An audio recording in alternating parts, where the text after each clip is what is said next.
Alright guys, we are going to talk about the scroll bar.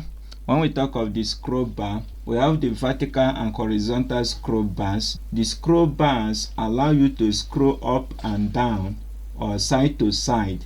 To do this, click and drag the vertical or horizontal scroll bar. Okay, when we talk of the scroll bar, let me quickly show you the scroll bar. This is the vertical scroll bar.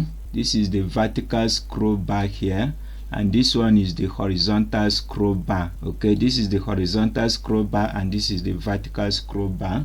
Okay, now it allows you to scroll up and down if you are using the vertical scroll bar. If you are using the vertical scroll bar, you can scroll up and down like this.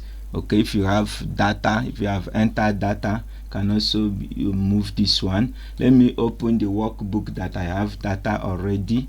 Let me show you the one I have data so you will see how the scroll bar work. I have some data here and we are going to learn how to enter data. This is to illustrate the interface we are exploring, which is the scroll bar.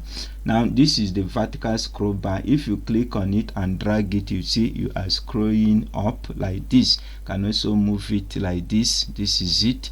Okay, and if you want to move side by side, you can use the horizontal one like this. You can see I'm moving like this. Can also move like this. All right, now if you don't want to click on the scroll bar, there is arrow beside each of this. If you click on this arrow here, you are moving to the left, and if you click to this one, you are moving to the right like this, just like this. This is it. You can also do the same thing for the vertical one. If you want to move up, you can click this one. You can see you can also click on the arrow like this.